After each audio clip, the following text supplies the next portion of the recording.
पूर्णमदः पूर्णमिदं पूर्णात् पूर्णमुदच्यते पूर्णस्य पूर्णमादाय पूर्णमेवावशिष्यते। ॐ शान्तिः शान्तिः। ॐ सहना भवतु सहनौ भुनक्तु सह वीर्यं करवावहै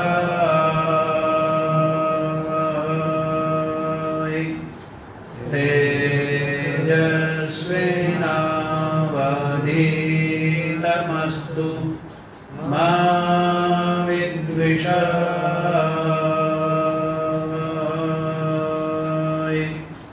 ॐ शान्तिः शान्तिः शान्तिः।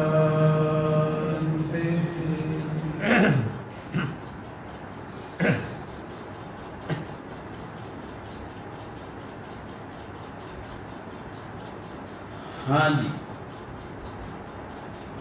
तो क्या विचार श्रवण कर रहे हैं? यहाँ पर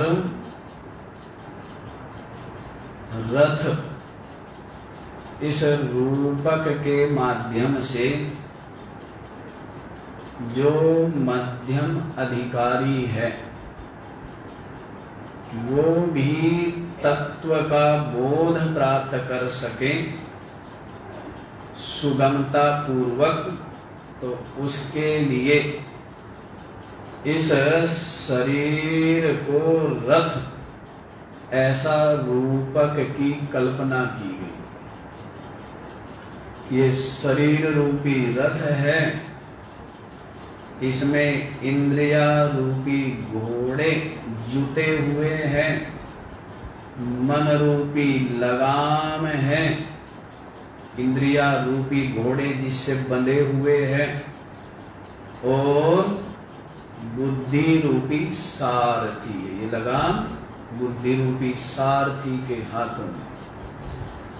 और ये जो शब्द स्पर्श रूप रस गंध ये जो विषय है, ये इन इंद्रियों रूपी घोड़े के चलने के क्या हैं? मार्ग हैं, रास्ते। और यदि सारथी कुशल हो तो इंद्रिया रूपी घोड़े क्या चलते हैं? बिल्कुल मार्ग में स्थिर रह करके निरंतर आगे बढ़ते हैं, और बढ़ते बढ़ते और चलते चलते क्या होते हैं?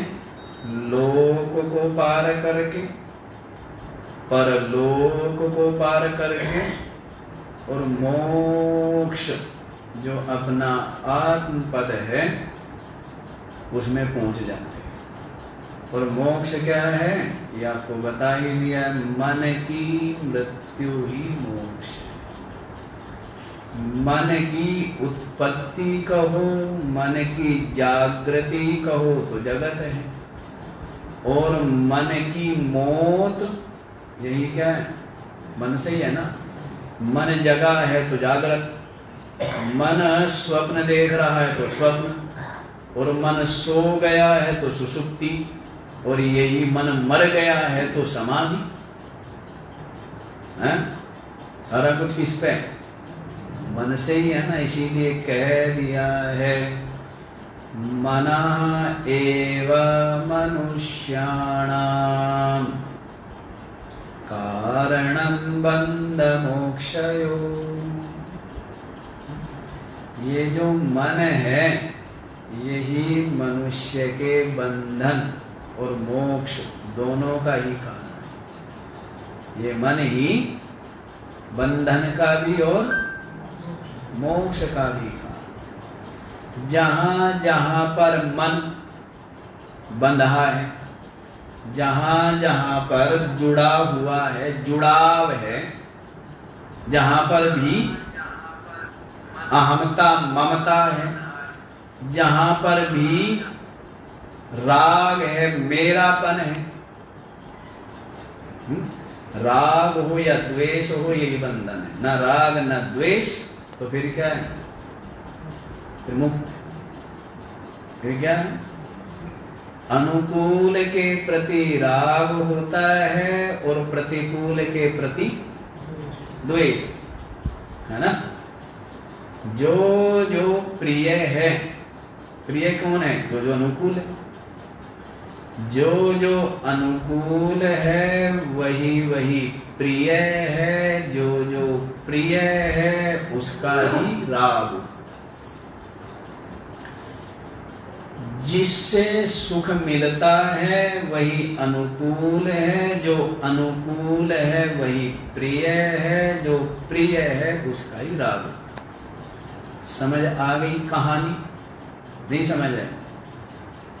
जिसमें सुख मानता है, जिससे सुख मिल रहा है या सुख मिलने की संभावना है या सुख पहले अनुभव कर चुका है ना, उन्हीं उन्हीं विषय वस्तु पद के प्रति क्या होता है? राग होगा ना, क्योंकि उससे सुख मिला है इसलिए वो अनुकूल है। और जिससे दुख मिलता है वो क्या होता है? जिससे दुख मिले वो क्या है? प्रतिकूल। और वही अप्रिय, प्रिय लगता है, कैसा लगता है? हैं? और अप्रिय होने से उससे राग होता है या द्वेष? द्वेष। तो आप बंधे, आप तो मुक्त हो, राग कर लेते हो तो बंध जाते हो, और द्वेष कर लेते हो तो बंध जाते हो, हैं? और चयन किसका है? आपका।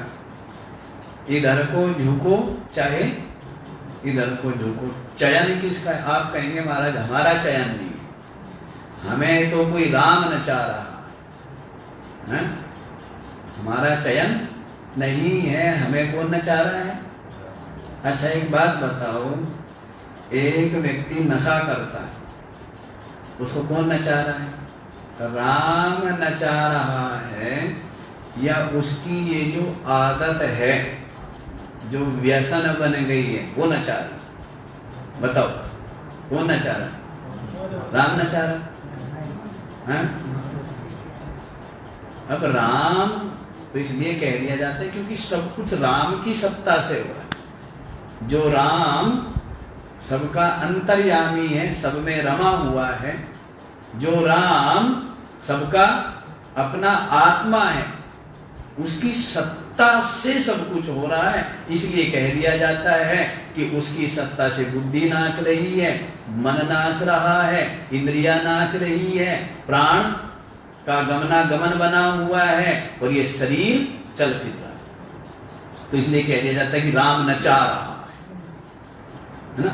राम की सत्ता से और स्वयं की जो तृष्णा या स्वयं की जो वासना, उससे नाचता। समझ आई बात? सत्ता किसकी है? जैसे ये बिजली है ना, ये पंखा चल रहा है, लेकिन यही बिजली पंखे उपकरण से जोड़े तो ये हवा करता है, और यही बिजली जो है बल्ब से जोड़े तो प्रकाश करता है। तो अब हवा करने की शक्ति और प्रकाश करने की शक्ति वो किस में? उपकरण में है। लेकिन बिजली का तो क्या है? केवल उनको ऊर्जा देना, केवल उनको शक्ति देना। बाकी तो उनमें जो अंदर इंजन है, जो उसमें फिटिंग किया हुआ है, उसी पर निर्भर करता है नहीं? तो वैसे ही दो चीज है, एक तो राम हो गया, दूसरा आपकी वासना। राम की सत्ता, राम का प्रकाश। सत्ता किसकी? प्रकाश किसका? चेतना किसकी, सामर्थ्य किसकी, राम की। कहां बैठा राम, कहां बैठा है राम। इसलिए वैष्णव लोग कहते हैं मेरे राम ने तो भोजन पा लिया, मैं राम तो आ गया। देखो, जबकि वैष्णव राम के क्या माने जाते हैं, भक्त माने जाते हैं। लेकिन भक्त में भक्ति वास्तव में श्रेष्ठ भक्ति कौन सी है? श्रेष्ठ भक्ति वही है अपने मैं को उस जो भी अपना उपास्य है उसमें मिला देना, एक कर देना। इसी को तो अनन्य भक्ति कहते हैं। तो इसलिए अपने को भी वे राम ही कहते हैं। इसलिए अपने राम को सजाएंगे तो साथ साथ स्वयं को भी सजाने का नियम है। अपने राम को तिलक लगाएंगे तो फिर स्वयं को भी तिलक लगाएंगे, ये नियम होता है।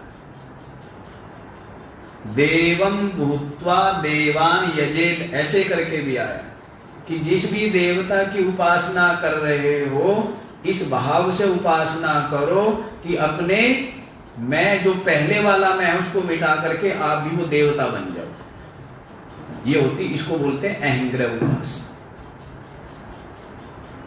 बिल्कुल एकाकार होना, तादात्म्य हो जाना। समझ आ रही है? अनन्य भाव, इसी को तो कहा गीता में बारंबार या और जगह भी, अनन्य चेता सततम। और जीतादास जी महाराज भी कहते हैं ना कि मैं तो गुरु में एक हो गया, तो जीता कहूं तो है नहीं और गीसा कहा न जाए। जीता में घीसा में जीता मिले जो लपट फूल के मां। एक हो जाता है, भेद मिट जाता है।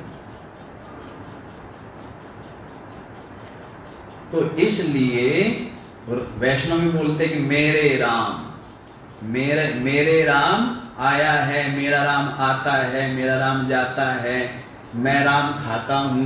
मैं राम बोलते, मेरा नहीं बोलते, मैं राम खाता हूं, मैं राम पीता हूं। अच्छा महाराज, मैं राम जाता हूं। राम के उपासक है, लेकिन अपने को भी क्या बोलते हैं, राम के साथ में एक करके, क्योंकि फिर राम ही रह गया ना, बाकी तो रहा नहीं। ऐसा भाव, ऐसा निश्चय। तो दो चीज हुई, एक तो राम हुआ और दूसरा क्या हुई, वासना। जैसे अभी आपको बताया, एक तो इंजन और एक बिजली है। अब इंजन जैसा होगा वैसा ही होगा ना, जैसा उस उपकरण की अपना गुण धर्म होगा।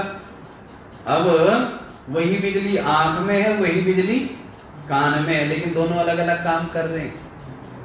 आंख से क्या होते हैं और कान से, है ना, और नाक से सूंघते हैं, और पैरों से और हाथों से लेते देते हैं, है ना, और त्वचा से स्पर्श करते हैं। तो ये सब बिजली सब में एक है, लेकिन इन उपकरणों की जो शक्ति है, वो जो गुण है वो अलग अलग है ना।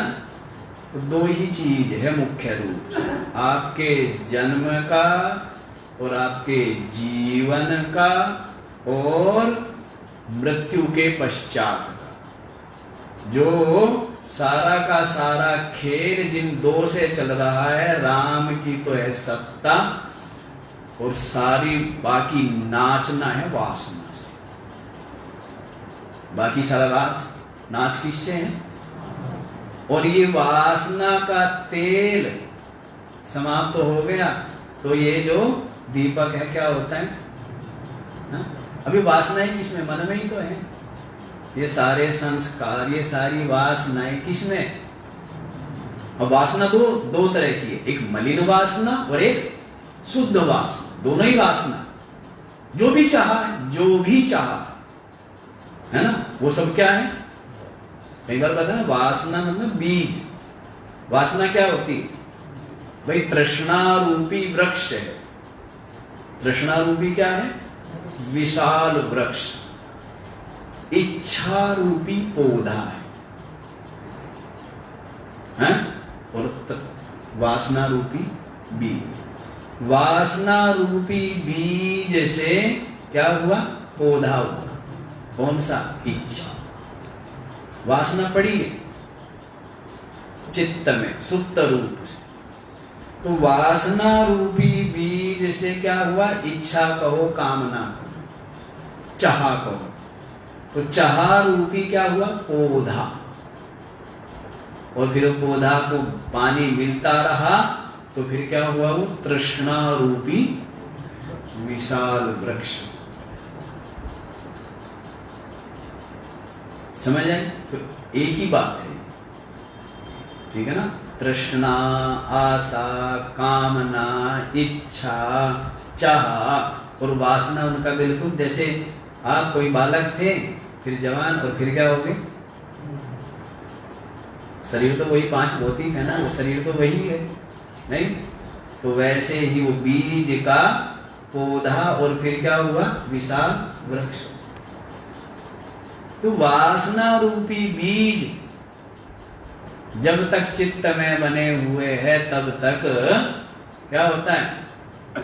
बारंबार क्या होता रहता है? बारंबार इसका गमनागमन होता है, इस वासना रूपी बीज, है ना? तो ये वासना का ही क्या बोला है? मनोनाश वासना क्षय, यही मोक्ष बोला है। तो इस शरीर रूपी रथ के द्वारा लोक की यात्रा कर रहे हैं, नहीं कर रहे हैं? और इस शरीर रूपी रथ के द्वारा सत्कर्म आप जो करते हैं, परोपकार आप जो करते हैं, जो भी आपने पुण्य कमाए हैं, तो फिर आप क्या करते हैं? उन पुण्यों के फल स्वरूप शरीर रूपी रथ से ही कमाए ना, तो फिर आप परलोक की यात्रा करते हैं। किसकी यात्रा करते हैं? उसको आप स्वर्ग कह दीजिए। क्या कह दीजिए? स्वर्ग का मतलब क्या है? वैसे तो स्वर्ग का मतलब भी गहरा लग जाएगा। स्वः गः, स्वर्ग माने क्या है? स्वः माने अपने आप में, ग माने गमन, उसको स्वर्ग कहते हैं। आत्मा में, परमात्मा में पहुंचना ही स्वर्ग है। वैसे आत्मा में पहुंचना, परमात्मा में पहुंचना ही स्वर्ग है। लेकिन लोगों ने एक रूढ़ बना दिया, नाम रख दिया ना स्वर्ग, कि भाई स्वर्ग एक लोक, तो वो भी मान लिया जाता है। वो तो हमने आपको कहा है, जो आपकी मान्यता है सब वही है। कह दिया आपको चाचा मानू, ताऊ मानू, कह दिया तू मान ले वही है? मानने से ही है ना। क्या मान लिया? मेरा मित्र है ना? और थोड़ी खटपट हो गई तो क्या मान लिया? क्या मान लिया? बदलाव क्या हुआ? कुछ भी नहीं, मान्यता बदली है केवल। क्या बदल गया? ऐसे तो है नहीं कि आज उसके सींग निकल आए, कल नहीं थे, ऐसा? कल क्या मान्यता थी? मित्र है, और अब मान्यता ही तो है, जो मान ले वही है।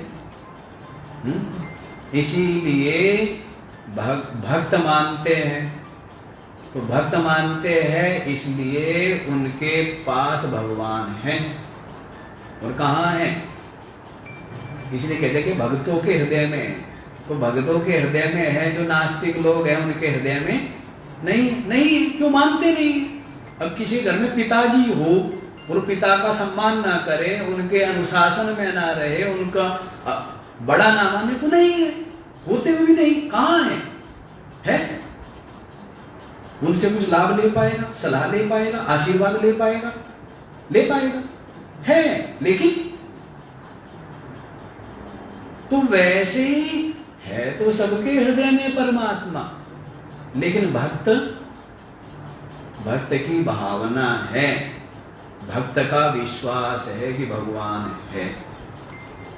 और जो नास्तिक है उसका विश्वास नहीं है। तो इसलिए जबकि है कहाँ वो? जैसे अभी आप ऋषिकेश में हो, लेकिन जब आप सो जाते हो तब कहाँ होते हो? आप ऋषिकेश में हो, ये बात पता होती है क्या? तो ऋषिकेश में होते हुए भी आप ऋषिकेश में नहीं, वैसे ही आप भगवान में हो और आप में भगवान है, लेकिन ये बात आपको ना निश्चय है और न अनुभव है, इसलिए भगवान में रहते हुए भी आप भगवान में, आप में भगवान और आप भगवान, जानना ही है बस, हुआ भगवान में, लेकिन आप क्या हो? अनजाने हो। जानने की तो बात है, किसी के घर में धन गड़ा हुआ है, वो अनजान है तो इसलिए अपने को क्या मानता है, और जान गया तो फिर क्या है? बात तो जानने की है, तो आप जानते नहीं हो। जो जानता है वो प्रकट कर लेता है कि दूध में घी है, जानता है, प्रकट कर लेगा, निकाल लेगा। और जो नहीं जानता है तो वो है? महिमा किसकी हुई? जानने की हुई ना। तो जानना है, ये समझना है कि राम कहाँ है? कहाँ है? आपके हृदय में अंतर्यामी रूप से विराजमान है। आपका अपना आपा है, आपकी अपनी आत्मा है। और ये सब क्या? राम का ही पसारा। ये सारा का सारा क्या है? ये राम की लीला है, ये राम का ही नाटक है, ये सब राम का ही खेल है। और वो राम कहाँ है? वो राम आपके हृदय में। तो ये जो वासना का तेल जब तक है तब तक ही क्या है? तब तक ही भाग दौड़ है।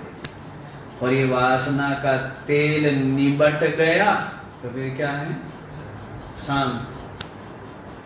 ये वासना के कारण ही जन्म मरण है, वासना के कारण ही भाग दौड़ है, और वासना के कारण ही ये जगत दृश्य अपने सामने है।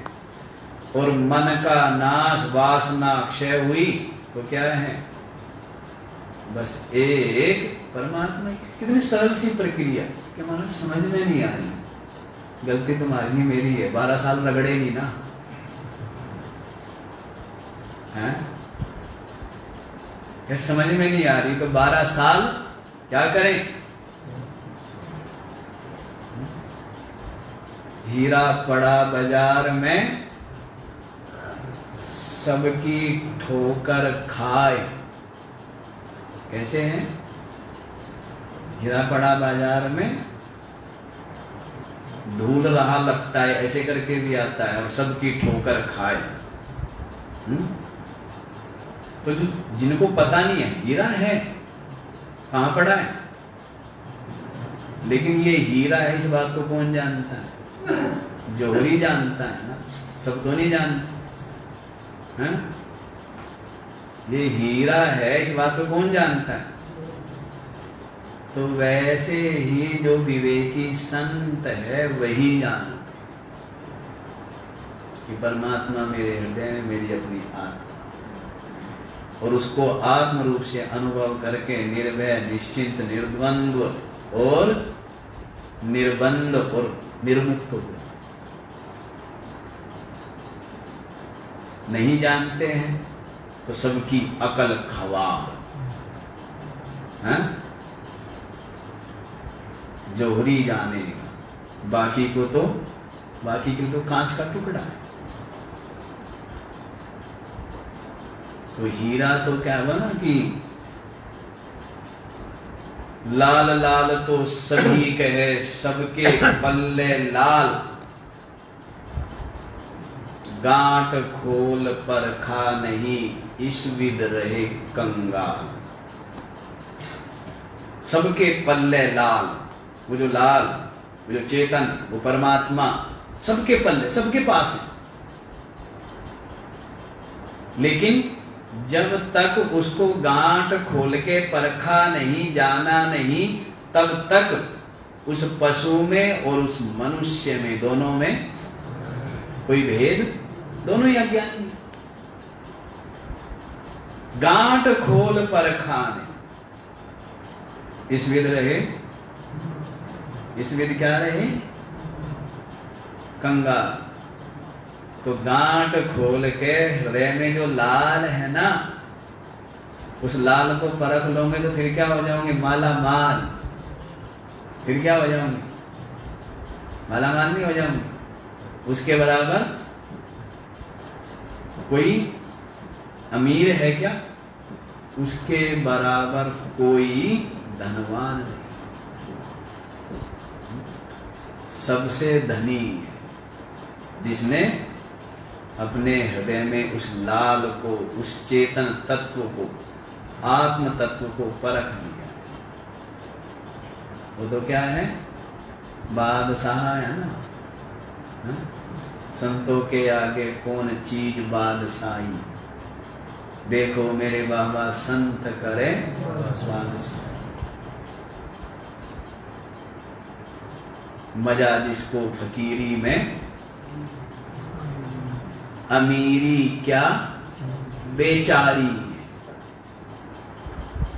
क्या कहा है, मजा जिसको फकीरी में, अमीरी, संसार की जो अमीरी है वो तो उसके सामने क्या है, गरीबी। उसके आगे क्या है, जो संतोष धन से तृप्त है, जो ज्ञान धन से तृप्त है, तो उसके आगे क्या है, उसके बराबर कोई धनवान नहीं। उसके आगे तो क्या कहा है कि इंद्र भी भिखारी है। क्या बोला है?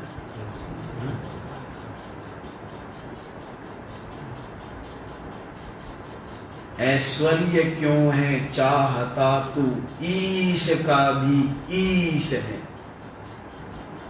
तेरे चरण की धूलि पर ब्रह्मा झुकाता शीश। कितनी बड़ी बड़ी बात। क्या बोल रहे हैं, ऐश्वर्य क्यों है चाहता तू,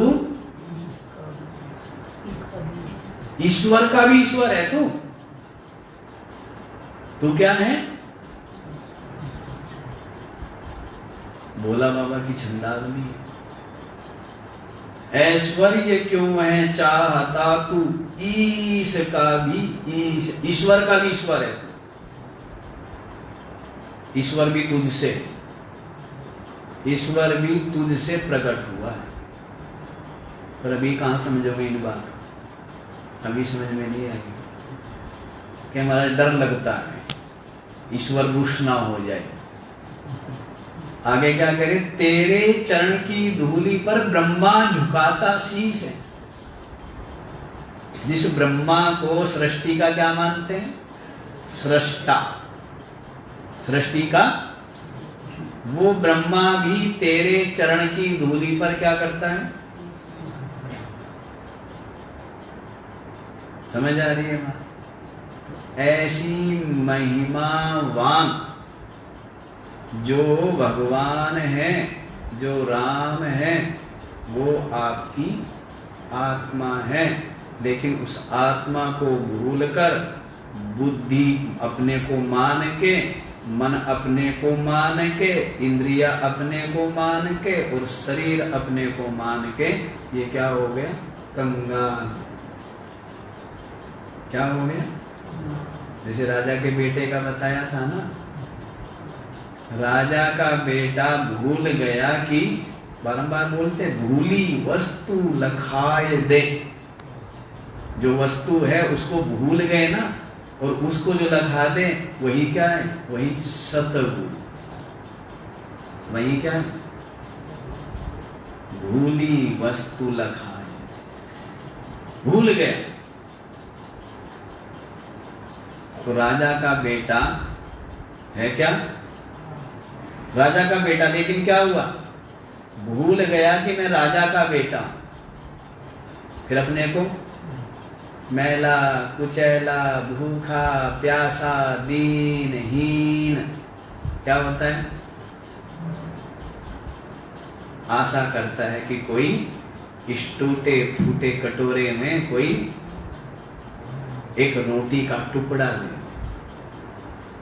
जबकि है क्या वो भूल गए हम। अब कोई उसको स्मरण दिला दे कि तू क्या है, राजा का बेटा है। अच्छा ये देखो, ये सब संग का ही प्रभाव होता है। सब प्रभाव किसका है? संग का ही प्रभाव है ना। यदि आप कमजोर लोगों के साथ रहने लगो तो क्या हो जाओगे? कायरों के संग में रहिए तो क्या बन जाओगे? और बहादुरों के संग में रहोगे तो क्या हो जाओगे? नहीं। यदि सिंह का शिशु भेड़ बकरियों के साथ रहे तो क्या हो जाएगा? क्या हो जाएगा?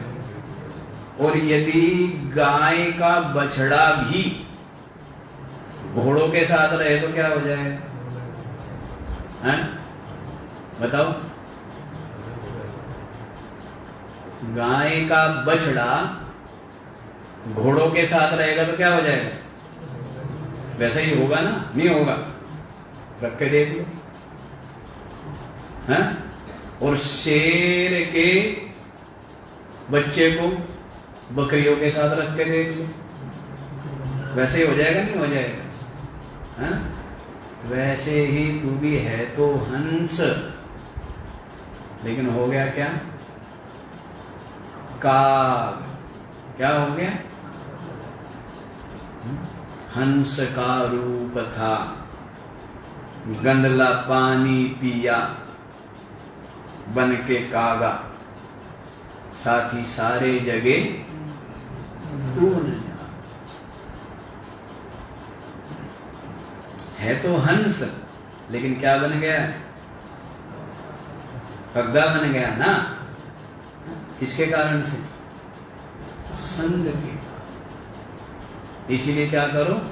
सत का संग करो। किसका संग करो? सत का संग करो। और सत का संग करेंगे तो क्या हो जाओगे? सत हो जाओगे। सत का संग करने से क्या हो जाओगे? सत। सत क्या है भाई? अब उसको सत कह दो, राम कह दो, आत्मा कह दो, चेतन कह दो, ब्रह्म कह दो, परमात्मा कह दो, अविनाशी कह दो, जो कहना है सो कह दो।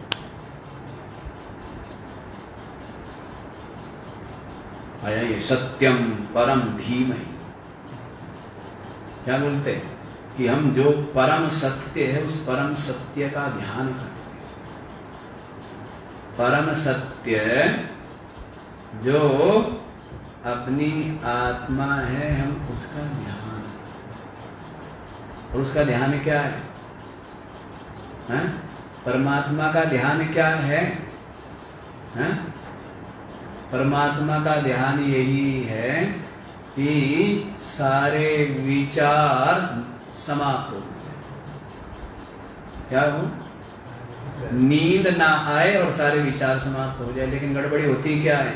जैसे ही किनारे पे पहुंचता है और डुबकी लग जाती है। होगी क्या? हाँ, यही होगा ना। जैसे ही विचार शून्य होंगे, समाप्त होंगे, क्या आ जाएगी? लय। इसी को बोलते हैं लय, निद्रा। ये क्या है? समाधि में विघ्न है। ये आदत पड़ी हुई, आदत, अब मन को आदत पड़ी हुई है। ये तो दौड़ता है संसार में, आदत पड़ी हुई। या फिर सपने देखता है खूब उछल उछल के, और या फिर क्या करता है? थक के। ये तीन लोक में आना जाना जानता है। चौथे लोक में जाना, चौथे लोक, चौथा पद गुरु ही ने दीना, है ना।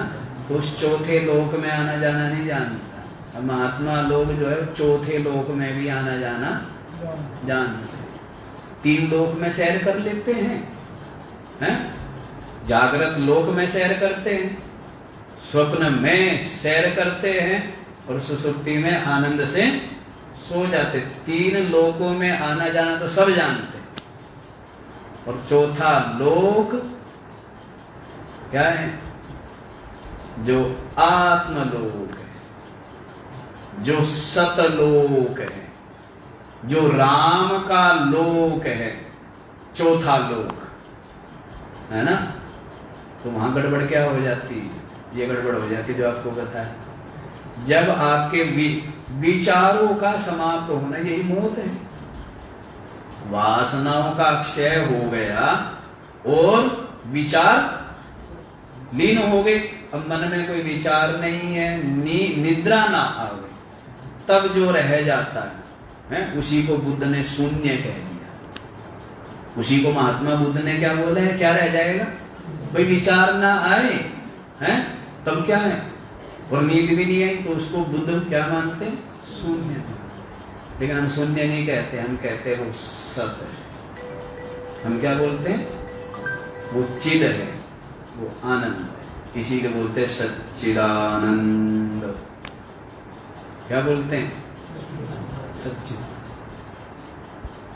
विचारों के लीन होने पर, मन बुद्धि के लय हो जाने पर जो सन मात्र रह गया, क्या रह गया?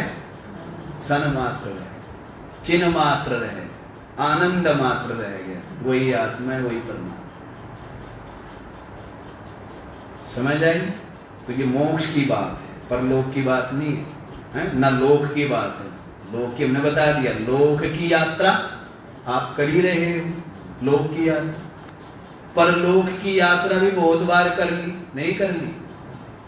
परलोक की यात्रा भी ये जीव अपने शुभाशुभ कर्म से अनेकों बार कर आया है। कभी क्या है? उत्तम लोकों में है, ब्रह्मलोक आदि में गया है, और वहां पर पुण्य समाप्त हुए तो फिर लौट आया, नहीं लौट आया है।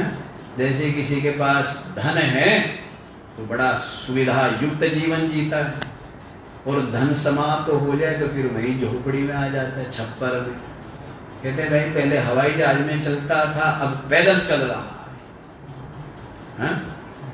इसका मतलब यूं समझ लेना उल्टा, कि पैदल चलना तो मतलब है कमजोरी है, गरीबी है, ठीक नहीं है, पैदल चलना छोड़ दो।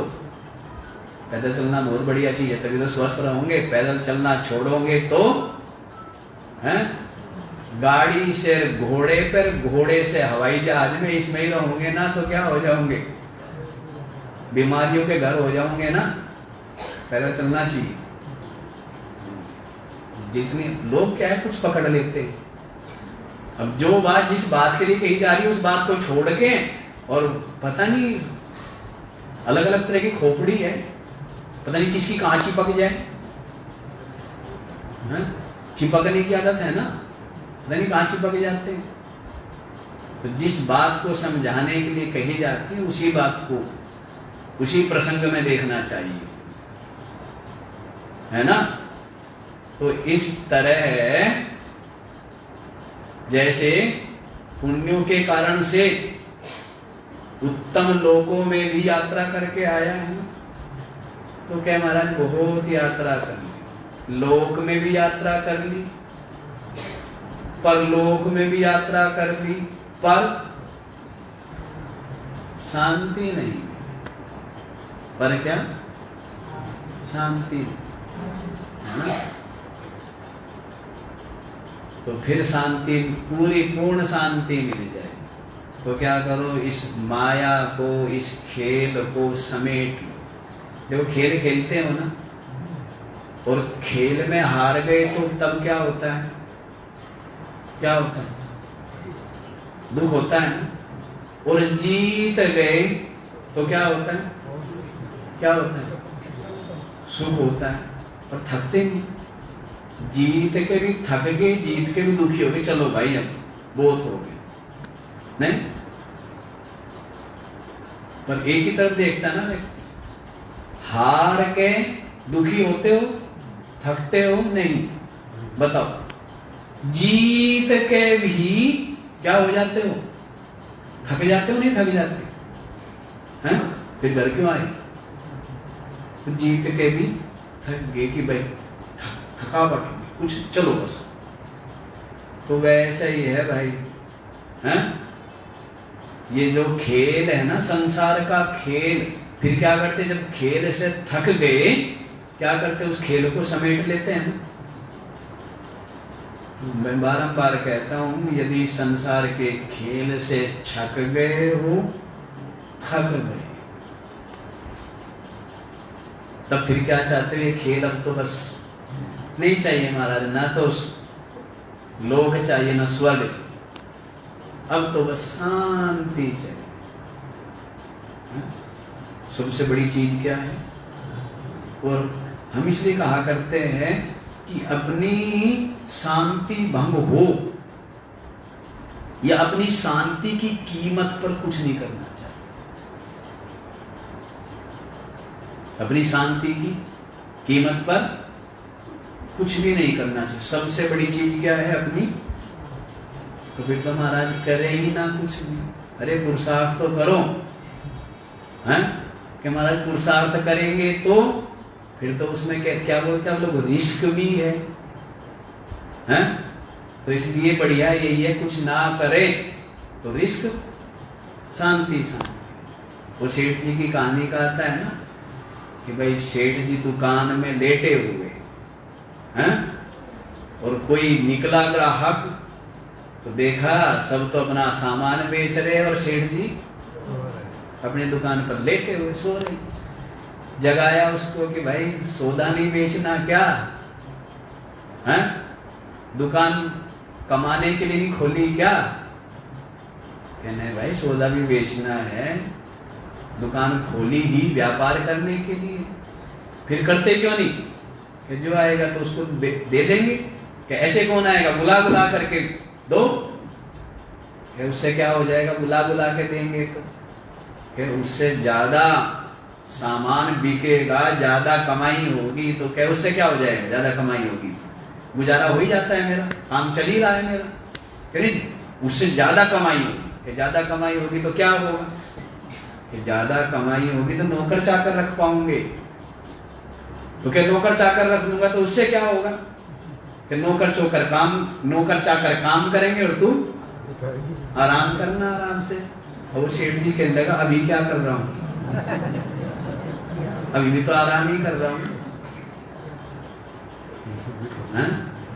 तो इतना काम करके आराम करूं।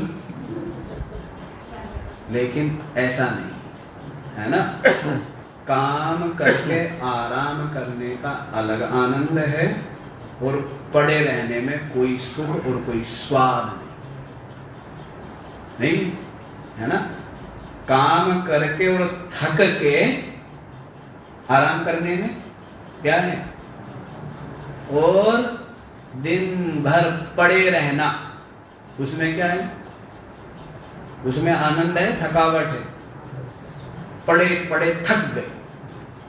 जो थोड़े से परिश्रमी होते हैं ना, वो क्या कहते हैं कि आज तो यहाँ तो पड़े पड़े थक गए। और कुछ लोगों का तो बस उनको इतना प्रेम होता है बिस्तर से पूछो ही मत। वो सोचते हैं कि मेरे बदले मुंह कोई धो ले, नहा कोई और ले, खा कोई और ले, और बस मैं क्या करूं। आप लोगों ने कम देखे होंगे ऐसे लोग, हम तो सब तरह के देखते रहते हैं। आँख खोलने बंद करने में भी आलस आता है। ऐसे भी लोग मिले आपको, नहीं मिले? हमें मिलते हैं कि आँख खोलने और बंद करने में भी। हमने कहा भाई एक दो आदमी लगाएंगे, एक तेरी आँख खोला करेगा, एक तेरी आँख।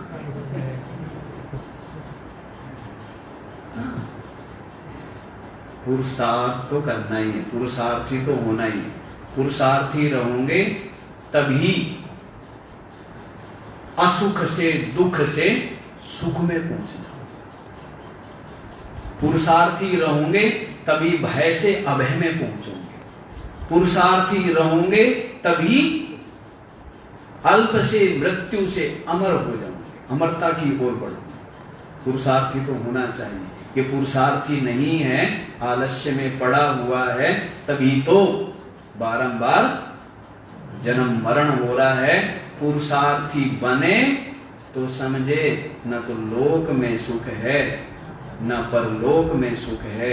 इसलिए अब मुझे ये संसार रूपी खेल इसको समेटना है। और ये संसार रूपी खेल को समेटने का मतलब क्या है कि मन में जो भी वासनाएं हैं वो वासनाएं क्या हो जाए, वासनाएं सब समाप्त,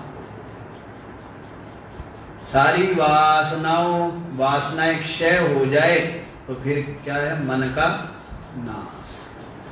और मन का नाश होना मतलब क्या है, मन का नाश ऐसा है कि लहर प्रकट हुई जल में और फिर क्या हो गई, लहर में, जल में लहर समा गई। क्या हुई, लहर जो है वो किस में समा गई। तो ये जो मन है ये कुछ नहीं, लहर है। मन क्या है, आत्मा रूपी सागर में मन रूपी एक तरंग है और ये तरंग जो है जल में ही समा गई। तो यही क्या है, यही मोक्ष, यही परमात्मा है ना। मन रूपी जो लहर है ना, मनोनाश जिसको, वासनाओं का क्षय हुए, मन का नाश जिसको, मन की मृत्यु कल भी बताया था, माया मरी न मन मरा, आशा तृष्णा। देखो समझने की बात है, समझ ले तो सब एक ही है, समझ ले तो सब छोटी सी बातें हैं, समझ ले तो सब सरल ही। आशा तृष्णा मर गई, क्या हुई, आशा। तो फिर तो क्या महाराज, हम कुछ भी नहीं करेंगे, खूब पुरुषार्थ करो, खूब परिश्रम करो, ठीक है ना, खूब मेहनत करो। आशा भाई प्रारब्ध के अनुसार मिल जाता है। भाव रखो सेवा का, भाव क्या रखो, सेवा का भाव रखो, हैं। और खूब परिश्रम करो कि मैं इतना परिश्रम करूं कि 100 लोगों को रोजगार दे पाऊं, मैं इतना परिश्रम करूं कि मैं इतने लोगों को शिक्षा दिला पाऊं या इलाज करा पाऊं। उद्देश्य, आप स्वार्थ का उद्देश्य रख लेते हो ना कि मेरे क्या हो जाए, इतनी 2 मकान बन जाए या इतनी गाड़ी हो जाए, वो तो सब अपने आप होगी जब आपका उद्देश्य बड़ा होगा कि मैं इतना परिश्रम करूं कि इतने 1000 लोगों को रोजगार दे पाऊं। अब इतना बड़ा काम होगा तो बाकी चीजें तो अपने आप होएगी ना, बीच में नहीं होगी। उद्देश्य ही बड़ा बनाना है, काम वही करना है, काम वही कर रहे, श्री कृष्ण भी वही कर रहे हैं और बाकी अज्ञानी भी वही कर रहे हैं, लेकिन बहुत अंतर है, बहुत अंतर है। एक को बोध है, एक समझता है और एक उसमें लिप्त है, एक उसमें पूरी तरह डूबा, काम वही है, भेद है ना। एक ने स्नान कर लिया, एक का पैर फिसल करके गिर पड़ा पानी में, क्या हुआ, एक ने बड़ी प्रसन्नता, बड़े आनंद से स्नान किया खूब अपनी मर्जी से खूब देर स्नान करके निकल आया।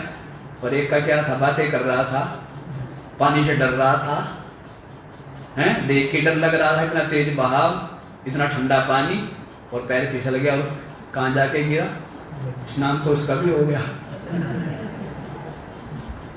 बस इतना भेद है ज्ञानी में और संसारी। संसारी को चोट लगी और ज्ञानी स्नान कराया और उसको आनंद मिला, कितना अंतर। ज्ञानी ने स्नान किया, उसको क्या मिला, आनंद, खुशी, प्रसन्नता। तो स्नान तो उसका भी हो गया ना, लेकिन कमर में क्या लगी, घुटने में क्या लगी, और पंजे जो है पत्थरों में भिड़े, उनमें क्या लगी, है ना, उसको क्या मिला, उसको दुख मिला, प्रसन्नता नहीं मिली। तो वैसे ही इस समस्त जगत में समस्त व्यवहार करते हुए भी ज्ञानी जो है वो मुक्त है, क्योंकि उसके पास बोध है। और संसारी तो बेचारा हर समय घायल होता रहता है, संसारी हर समय क्या होता है। तो हम ये कह रहे, आशा तृष्णा छोड़ के पुरुषार्थ करो, परिश्रम करो, खूब करो, खूब करो, कोई दिक्कत नहीं। कोई समस्या है क्या? पैर चले कोई दिक्कत? हाथ चले कोई दिक्कत है? बुद्धि चले कोई दिक्कत? कहे महाराज यही दिक्कत है। गड़बड़ तो बुद्धि में ही है ना, पर दिक्कत है किसके लिए? संसारी के लिए और साधक के लिए, ज्ञानी के लिए नहीं। बुद्धि चले तो संसारी के लिए दिक्कत है, साधक के लिए भी दिक्कत है। लेकिन बुद्धि दौड़े खूब और हर समय दौड़ती फिरे, हैं? ज्ञानी के लिए कोई दिक्कत नहीं, कोई दिक्कत नहीं, खूब चलती रहे हर समय। क्या है? क्या दिक्कत है? कोई दिक्कत है? जिसने न्यारा छांट लिया, क्या कर लिया? हैं? भाई एक चीज बताओ, एक का तो धान भीगने लग रहा है और एक ने धान में से छिलका न्यारा कर लिया और चावल की बोरियां ला करके गोदाम में सुरक्षित रख ली, छिलका भीग रहा है। कोई दिक्कत? क्या दिक्कत है? कोई दिक्कत है क्या? अब धान भीग रहा है तो वैसे ही आप तो भीग रहे हो। क्यों? क्योंकि आप तो बुद्धि के साथ जुड़े हो, मन के साथ जुड़े हो, इंद्रियों के साथ जुड़े हो, शरीर के साथ मैं और मेरेपन करके जुड़े। इसीलिए आप क्या हो? इसलिए आप सुखी दुखी हो। और ज्ञानी ने क्या कर लिया? न्यारा छांट लिया, अपने आत्मा को, चेतन तत्व को, अविनाशी तत्व को क्या कर लिया? न्यारा छांट। ब्रह्म ज्ञानी उसको जानो जो मन को डांट ले, भजन की शक्ति से आत्मा को न्यारा छांट ले। ब्रह्म ज्ञानी उसको जानो जो मन को डांट ले, भजन की शक्ति से। गड़बड़ हो रहा है कुछ? आत्मा को न्यारा छाट ले तो हमने जोड़ दिया, है कुछ उसमें कुछ है। भजन की शक्ति से अवस्था तीनों काट ले। और नानू दास कहे जो निर्गुण को छांट ले, उस योगी के सिंहासन पर विश्वास मेरा। समझ आई बात? ब्रह्म ज्ञानी उसको जानो जो मन को डांट ले, जिसका मन ठहर गए। आशा तृष्णा नहीं है तो मन अपने आप ठहरा हुआ। भजन की शक्ति से अवस्था तीनों काट ले। तीनों अवस्था में जिसका विवेक बना रहता है, क्या बना रहता है? तीनों अवस्थाओं में देखो, ये जो ज्ञान है, आत्मज्ञान या परमात्मा की प्राप्ति कब होनी चाहिए? बुढ़ापे में या बचपन में? कब होनी चाहिए? वैसे तो बुढ़ापे में भी हो जाए तो भी बहुत बड़ी बात है। क्या है? बहुत बड़ी बात। पर होनी कब चाहिए? स्वाद तभी आता है। क्या होता है? बचपन में हो जाए। सुखदेव जी महाराज, अष्टावक्र जी महाराज, जड़ भरत जी महाराज, दत्तात्रेय जी महाराज, राम जी, और अभी आप घीसासन जी महाराज का सुन रहे हैं तो उनका घीसासन जी महाराज बचपन में ही बोध में, होश में जिए, बोध में जिए, प्रकाश में जिए, ज्ञान में जिए। फिर क्या है? इसलिए तो कहते हैं राम जैसा कोई राजा नहीं हुआ, क्योंकि राम को 16 वर्ष की आयु में तत्व का बोध। कितने वर्ष की आयु में? 16 वर्ष की आयु में राम ने राम को जान लिया। 16 वर्ष की आयु, इसलिए राम क्या कहलाए? भगवान। रमण महर्षि ने 17 साढ़े 17 वर्ष की आयु अपने राम को जान लिया, अपनी आत्मा को जान लिया। तो कब जानना चाहिए?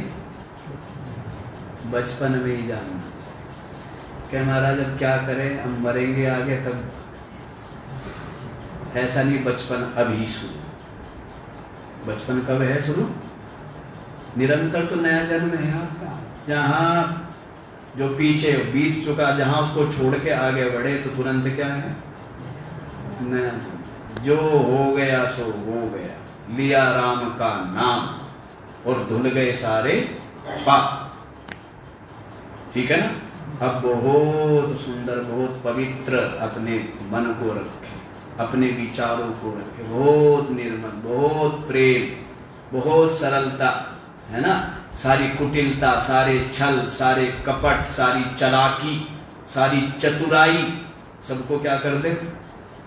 उठा के फेंक दे। जैसे घर से कूड़े को निकाल के फेंक देते हैं ना बाहर, वैसे ही अपने चित्त में से ये सारा का सारा कूड़ा निकाल के फेंक दो और अभी के भी स्नान हो गया और नया जन्म हो गया, है ना? नया जन्म हो गया। जीतादास जी महाराज का आप सुनेंगे शाम को, रंग खिल गया आन बुढ़ापे में। क्या हुआ? गुरुदेव की कृपा से जीतादास जी महाराज बुढ़ापे में, जब तक क्या था? नंबरदार, चौधरी, अहंकार, हैं? और अब क्या हो गए?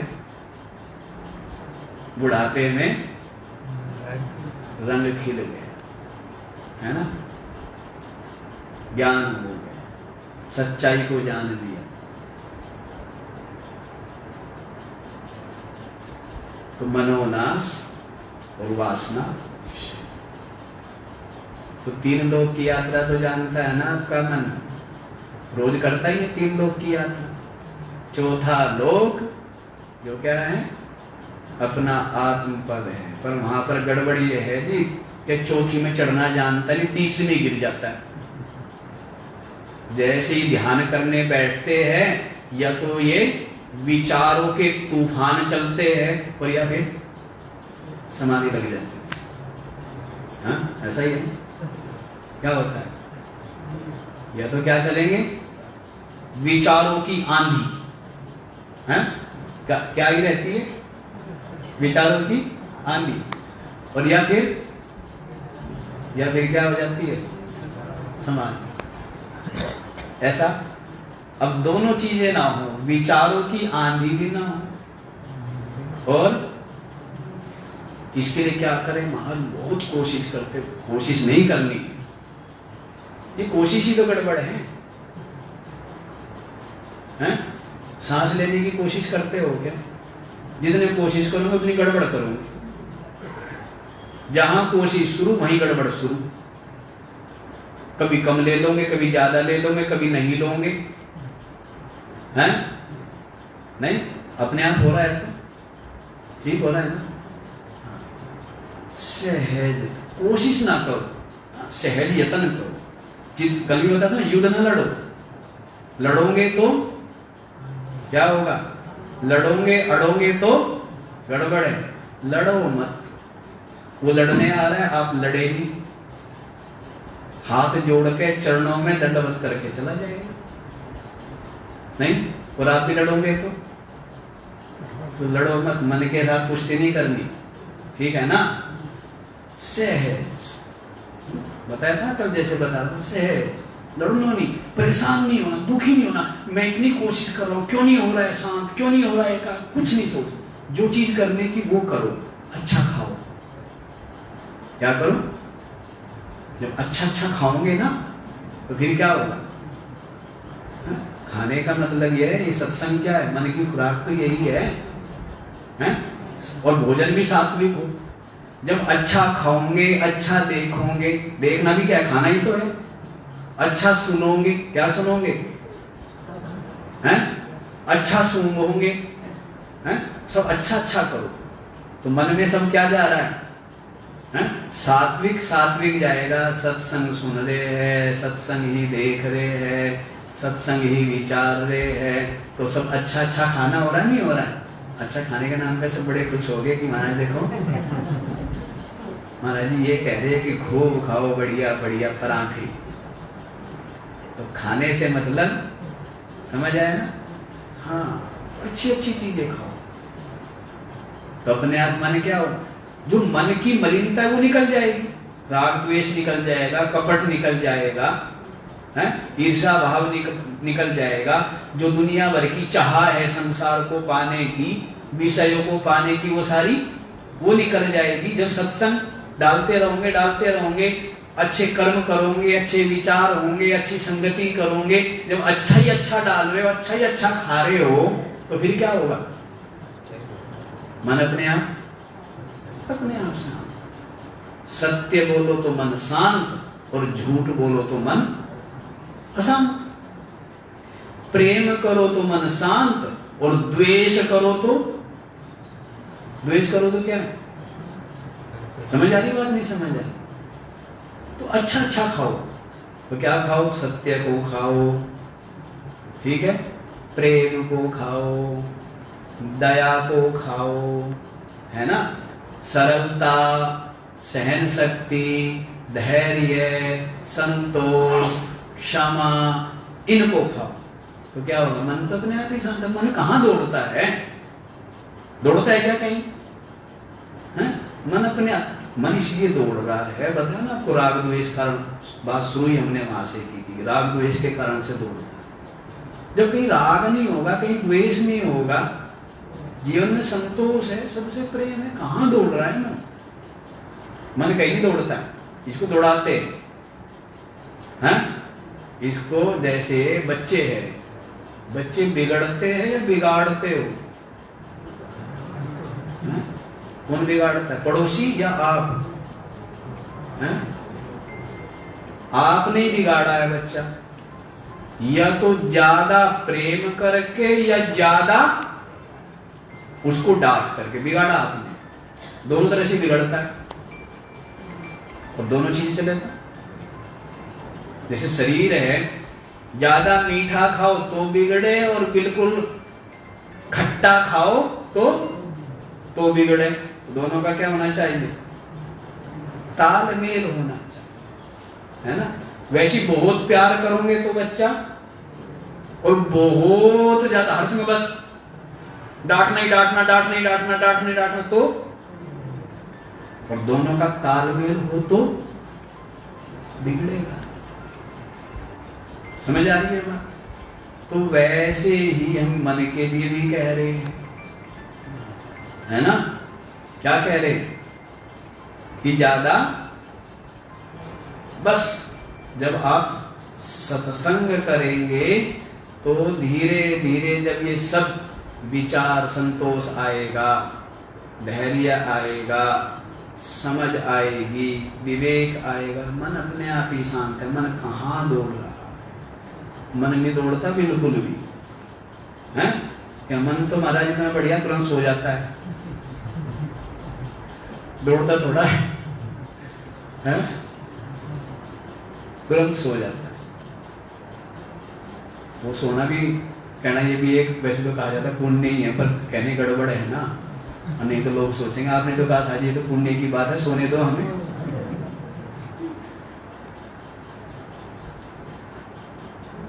तो सोने का मतलब ये थोड़ा है कि सोता ही रहे, हैं? सोने का मतलब है तालमेल होना चाहिए, अति नहीं होनी चाहिए, है ना, तालमेल। अच्छा, इतनी बातें बता रहा हूं, कुछ बातें तो कहना चुन चुन के हीरे मोती, और वो सब के सब क्या हैं? हीरे मोती आपको मैं बिखराऊं गली गली, ले लो रे कोई राम का प्यारा आवाज लगाऊं। कि महाराज जी आप तो दे रहे हो, लेकिन हमारा जो ये पल्लू है ना, हैं, इसमें ये ठहरता नहीं है, बाकी चीजें तो इसमें ठहर जाती है। कहते हैं ना कि सिंघनी का दूध किसमें ठहरता है? स्वर्ण पात्र में। सिंघनी का दूध किसमें ठहरता है? स्वर्ण पात्र में ठहरता है। जैसे आपने देखा होगा ना, तिल का तेल देखा है? जैसे तेल तो बहुत है, पर एक तिल का तेल, तिल का तेल भी ऐसा ही है, इतना ही काट करने वाला, इतनी ही गहराई में पहुंचना। पत्थर के ऊपर डाल दो, अंदर तक निकल जाएगा। तिल का तेल भी इतना सामर्थ्य वाला है, इतना तीखा होता है, तोड़ फोड़ करने वाला माना जाता है। इसीलिए मालिश उसी की बोलते, क्योंकि वो जल्दी से घुसता है ना? ज्यादा गुण करता है कि घुटनों में दर्द हो रहा है, क्या लगाओ, तुरंत आराम करेगा, क्योंकि घुस जाएगा ना तुरंत, उसका स्वभाव है। और तेल बनाई तिल से, बाकी तो बाद में नाम रख दिया। तिल का मतलब ही तेल होता है। तिलोद्भवम तैलम, तिल से जो पैदा हुए उसी को क्या कहते हैं? तेल, है ना? बाकी तो फिर बना लिए नहीं, तेल तो किसका है? तिल का ही। और तिल को इसलिए पवित्र भी माना जाता है। सुगंध भी आती है ना तिल में, कितनी सुगंध आती है ना? अलग ही चीज है तिल, स्वाद भी अलग है, सुगंध भी अलग है, नहीं है तिल की? तो तिल में भी ये सामर्थ्य होती है। जैसे मैंने आपको बताया ना कि आप पत्थर के ऊपर डाल के छोड़ दो, कितना मोटा पत्थर हो, नीचे निकल जाएगा। समय लगेगा लेकिन निकल जाएगा, वो रुकेगा नहीं। तो इतनी सामर्थ्य उसमें है। चलो, तो हम दूध की बात करें तो सिंघनी का दूध इसमें ठहरता है। वैसे ही कि महाराज आपके ये जो हीरे रत्न है ना, ये हमारे बुद्धि का जो ये पल्लू है पुराना हो गया, घिस गया, इसमें ठहरता नहीं, निकल जाता। तो ये हीरे है भाई, यही धन है, यही क्या है। और इस धन से जो धनवान है उसके सामने सब कंगाल है। विवेक धन से, संतोष धन से, ज्ञान धन से, जो मीरा ने कहा है ना, पायो जी मैंने राम रतन धन मिल गया। अब इसको राम रतन धन कहो, ज्ञान रतन धन कहो, विवेक रतन धन कहो, है ना? इस धन के सामने बाकी सब क्या है? बाकी सब कंगाल है। समझ आ रही है बात? नहीं समझ आ रही? समझ लो कि महाराज जी हम दुकान पे जाएंगे, कौन सा धन ले करके? ये राम रतन धन, ज्ञान रतन धन, और वो हमें इसके बदले जो है वो जीरा भी नहीं देगा। है?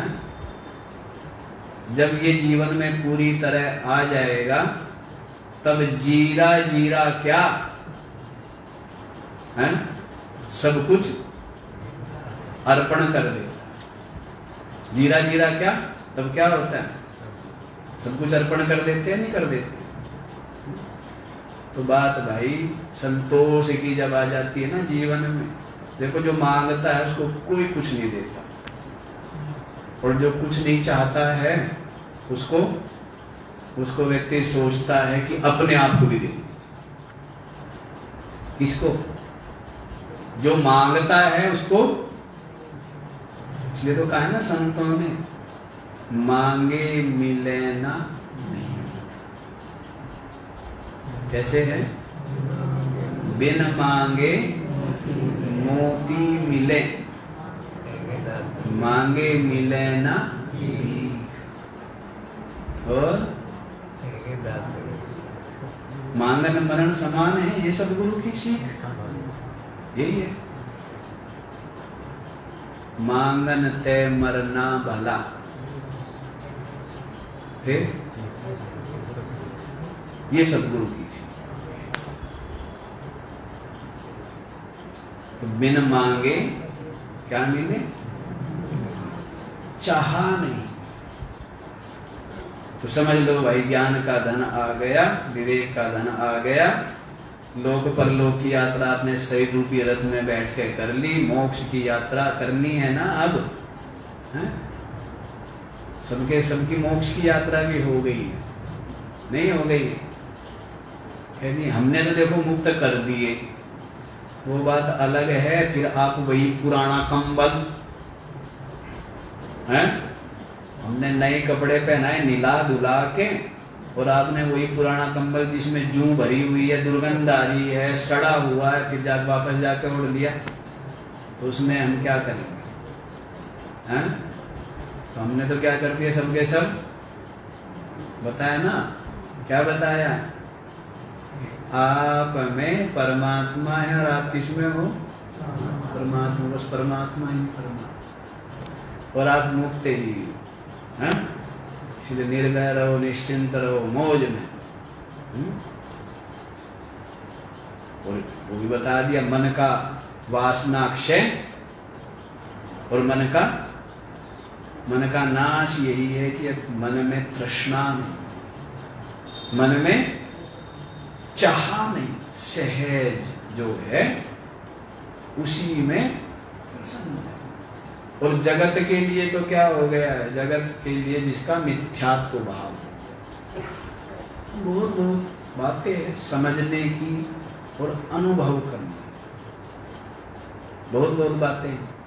पर हम सोचते थोड़ी थोड़ी बात आप समझते चले और उनको अपनाते चले। जितना हमने बताया उसका 5 पैसा भी अपना लिया तो आप मुक्त हैं। जितना बताया, क्योंकि हमने कितने तरीके से बताया है, कई तरीके से बताया। कितने ढंग से बताया? कई ढंग से, कई रास्ते बता दिए, नहीं बता दिए? इधर से चल लें तो भी पहुंच जाएगा, यहां से चल तो भी पहुंच जाएगा, इधर से चल यो भी पहुंच जाएगा, कहीं बता दिए ना। कैसे ही चल ले वैसे ही पहुंच जाएगा, पहुंचा हुआ ही है, ठीक है ना? क्या है? पहुंचा हुआ है। बस क्या कर, टुक ज्ञान चक्षु खोल के तू देख तो सही, जिसको तू ढूंढता है वो तो तेरे पास।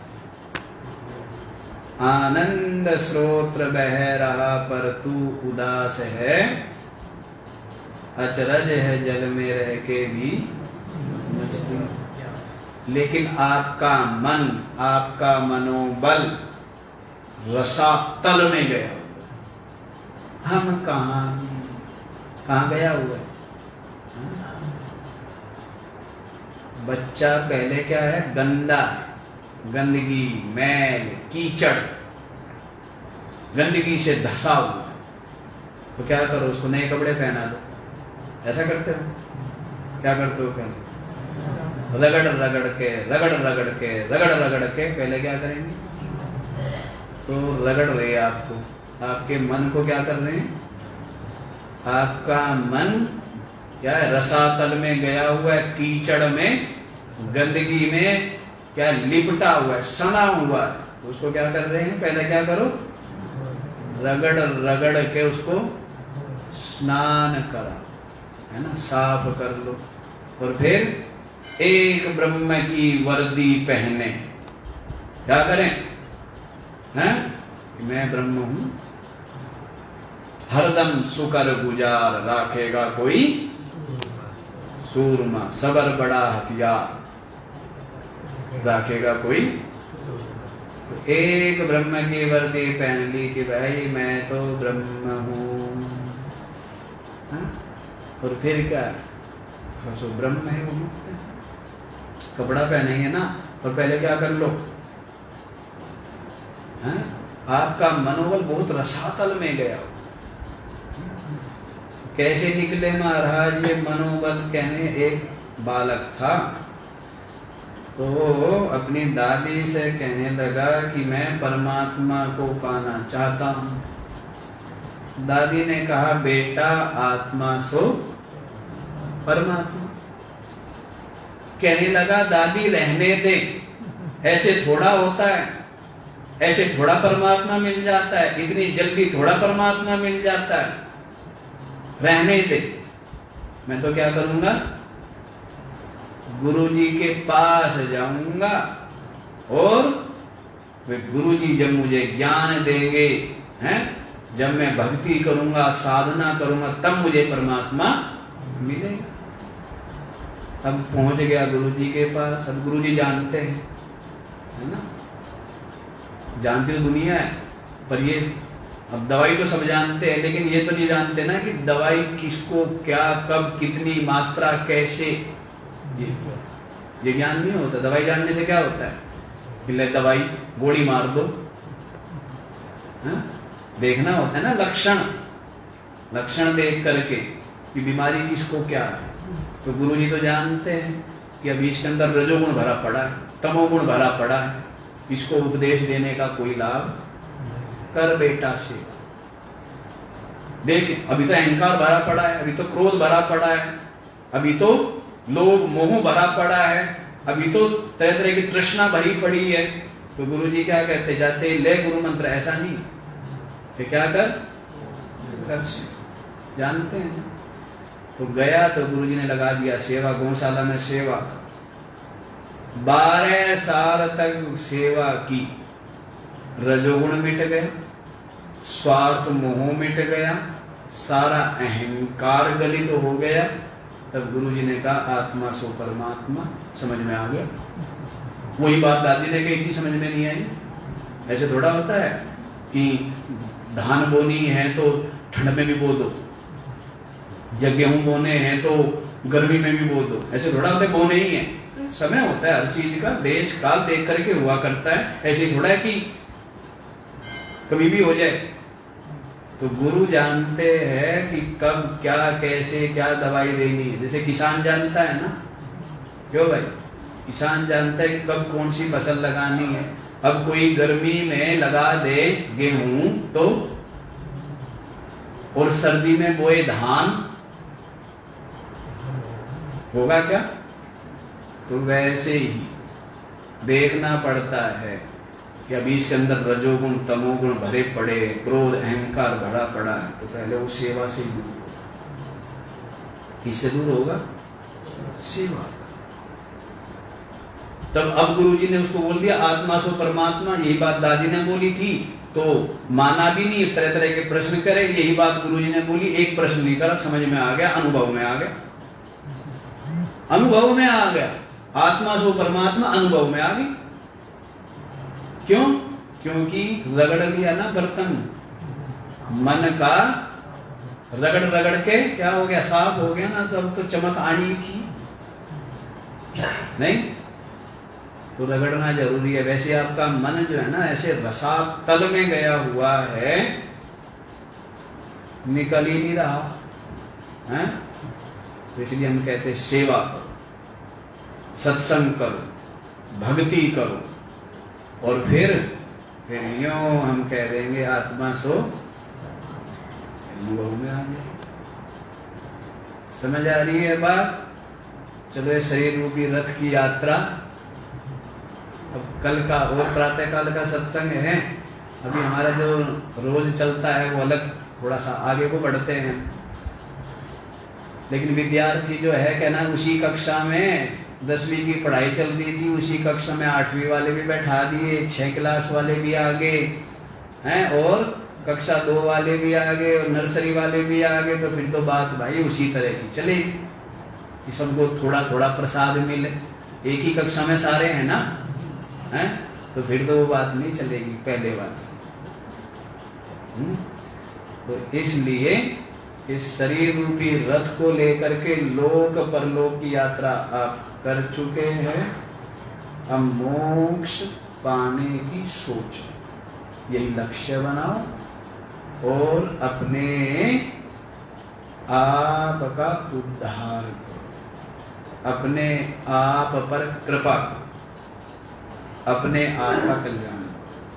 और बहुत सरल सी बात है ना, बहुत सरल सी बात है, समझ में आ जाए तो क्या जी समझ में आती क्यों नहीं है महाराज? थोड़ी आती भी निकल जाती, उसका कारण मैंने बता दिया, अभी रगड़ा नहीं है ना, कि रंग जो है चढ़ा नहीं है। साफ हो ना, नया हो, धुला हो तो चढ़ जाता है ना, और तेल से भीगा हो तो है, बाल्टी में डुबोया तो लगता है चढ़ गया, और बाहर निकाला तो कुछ भी नहीं। सत्संग सुनता है तो क्या लगता है कि चढ़ गया, और बाहर निकलते ही कुछ भी नहीं, क्योंकि चिकनाई लिपटी हुई, चिकनाई में सना हुआ। तो पहले क्या कर लो, इसको धो डालो, और जब धो डालेंगे सेवा के साबुन से, विचार के साबुन से और मनन के साबुन से, जब इसको क्या करोगे, धो डालोगे, तो फिर यों रंग चढ़ जाएगा। रंग चढ़ने में क्या लगता है, सारा का सारा पुरुषार्थ ये जो पहले दाग धब्बे चिकनाई इनको उतारने में लगता है। तो मन में जो संसार का राग है ना, उसको हटाने में ताकत लगती है, परमात्मा को पाने में। परमात्मा तो प्राप्त ही, मैं ही रहूं था दूर, तुम तो साहिब मेरे सदा के संगाती, मैं ही रहूं था दूर, मैं तो कुछ हूं नहीं, मेरे सतगुरु है भरपूर, मैं तो कुछ। हाजिर के तुम हाजिर नाजिर और गाफिल से रहो। जिसने अपने मन को वहां हाजिर कर दिया, वहां ठहरा दिया, उसके लिए तो क्या है, हाजिर ही है ना, हाजिर नाजिर है। और जो गाफिल है, जो बहिर्मुखी है, जो नास्तिक है, जो बाहर भटक रहा है, उससे दूर है। और तुम तो दाता मेरे सदा के संगाती, और मैं ही रहूं था, तुम तो सदा ही मेरे क्या हो, साथ में हो ना, मेरे हृदय में। चलो भाई आज इतना ही, बाकी हम लोग कल देखेंगे। ओम पूर्णमद